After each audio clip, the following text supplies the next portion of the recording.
Donc, le titre de ma communication elle s'intitule Raymond de Pécha, une Européenne maquisarde morte pour l'Algérie. C'est vrai qu'en général, les maquisards, c'est des Algériens, mais on a une exception avec cette Européenne. On connaît beaucoup d'Européens qui ont soutenu la révolution algérienne par différentes manières, euh, par le transport des fonds, par des aides, par l'opinion publique internationale. Mais il y a quand même il faut du courage pour prendre les armes, monter au maquis et soutenir le FLN. Il y a quand même quelques Européens qui l'ont fait. L'exemple de cette Européenne dont je vais parler, qui s'appelle Raymond Pécha. Donc, c'est une Européenne qui est née en Algérie, justement, en 1927, à Boulorine. Donc, elle appartient à une famille de communistes.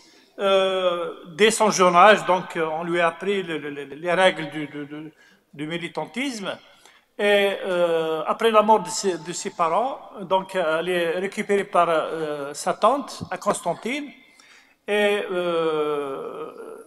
ce sont aussi des militants communistes qui l'ont aidé à aimer l'Algérie. Et elle a commencé à adhérer à toutes les organisations communistes de l'époque. Et en même temps, elle travaille dans une société qui s'appelle Électricité Gaz Algérie. Elle est suspectée par l'armée française, donc elle est mutée à Oran. Oran, elle se retrouve à Alger au début de la guerre. Et justement, au début de la guerre, il y avait cette question au niveau du FLN, c'est que tout le monde doit adhérer à la révolution. Et effectivement, toutes les tendances nationalistes de l'époque, les l'UDMA, les ULIMA, tout le monde a adhéré au FLN, donc sauf les messalistes, y compris les communistes. Elle, c'est une communiste, donc elle active au niveau du Parti communiste clandestin. Et après les accords FLN-PCA en 1956, donc elle était à la disposition du FLN. Le problème, c'est qu'à l'époque, il y avait un problème qui s'appelle les bombes qui sortent à Alger à chaque fois. Donc, si le FLN qui fait des bombes, donc pour une façon de réagir par rapport à toutes les exactions françaises de l'époque. Et à la fin de l'année 56, Raymond Péchard est recherché par la France, par l'autorité française. Et la presse, à l'écoute d'Alger, on parle de cette jeune fille blanche. Donc, elle est recherchée partout. Et elle a commencé donc à fuir.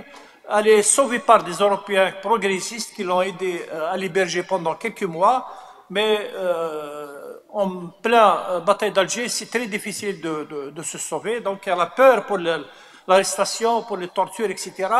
Et c'est là que donc la demande du Parti communiste algérien, donc ils lui ont demandé de rejoindre le maquis de la Ouellet 3. Alors, en mars 1957, elle se retrouve au maquis de la Ouellet 3, au PC de la Ouellet 3, donc dans la région d'Akfadou, de Bounamel. Et c'est là qu'elle a commencé cette nouvelle étape pour sa vie.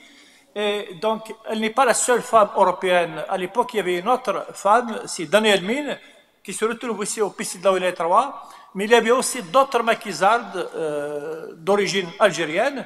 Et quelle était la mission de Raymond Péchard au niveau de la Ouellet 3? C'était un travail de médecine.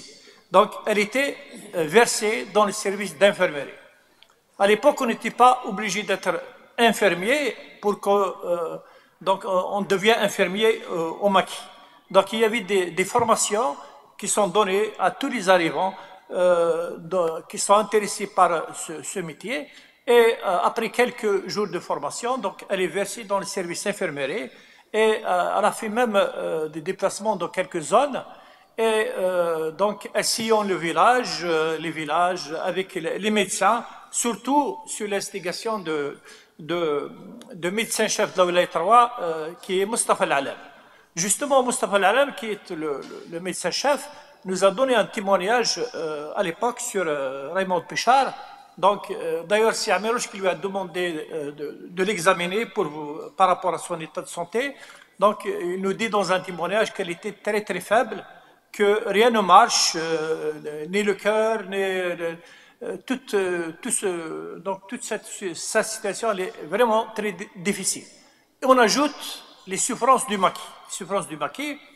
Et là, donc, il y a une décision qui a été prise par Améroche et le conseil de l'OL 3, c'est de faire partir toutes les femmes qui étaient au niveau du PC, qui étaient, à savoir même les femmes, même les médecins et infirmiers algériens.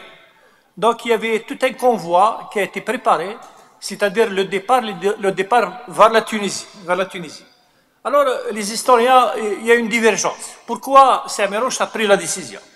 Donc il y a trois versions. La version de Mustafa Al-Alam, qui est son bras droit, qui est son médecin, etc. Donc Sameroche a peur donc, de l'image l'image qui est donnée sur la scène internationale. C'est par rapport au communisme. Il y avait un débat sur le monde. Est-ce que le FLN il est sous influence communiste ou pas? Donc Sameroche, il ne veut pas donner l'occasion à tous les observateurs. Donc il y avait la meilleure façon pour Sameroche pour régler ce problème. Donc c'est de demander à ces gens de partir. Donc c'est ça la version de Sameroche, pas mal la version de Mustafa Al-Alam, mais pas mal d'historiens. La deuxième version, la deuxième explication, c'est la présence de la femme au maquis, donc ça pose beaucoup de problèmes. Alors, donc on prend cette décision, et donc il y a une troisième version qui dit qu'il veut épargner pour ces femmes toutes les souffrances qu'endure à Maquisard. Donc il y a un convoi qui a été préparé, et le 1er novembre 1957, donc le convoi démarre au niveau de l'Aquado, et sous la protection d'une section de 18 soldats. Et donc ce convoi est composé de 5 médecins et de 3 médecins et donc 5 infirmières. Parmi eux, donc, il y avait Mustafa Al-Alam, il y a Nafissa Mahmoud, il y a Rachid Belhoussin, donc des têtes célèbres, et il y avait Raymond Pichard dans ce convoi. Alors, le convoi il démarre d'Akfado, Smaon Cheminé, Tesselent, après ils ont traversé la route nationale et puis le Oued Sommam jusqu'au village de Ouizrad. Il fait son chemin jusqu'à la Midjana, jusqu'au village de Drarih. Là, il y avait un problème. Ils ont été donnés, et donc ils ont été encerclés par l'armée française. Donc avant d'arriver à Sétif, encerclés par l'armée française, et il y avait ce fameux combat.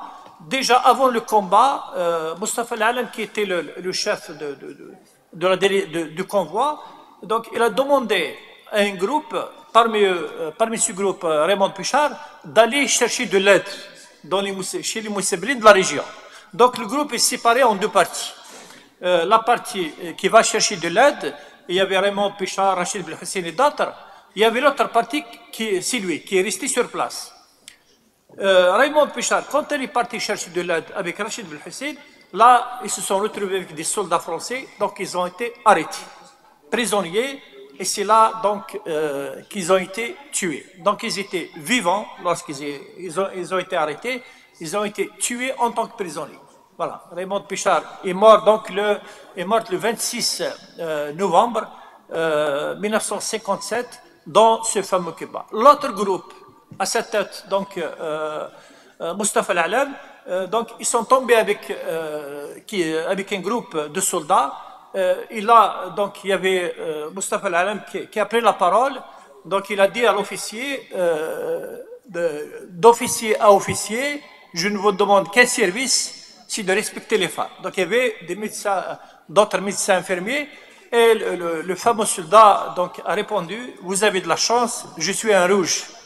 Là on peut comprendre qu'il est communiste. Communiste, ça veut dire il a quand même un peu d'humanisme, et donc il lui a dit, je vais vous ramener jusqu'à la Midjana, chez les responsables, donc c'est le colonel Buis qui est à la tête de la région, et là vous vous débrouillez.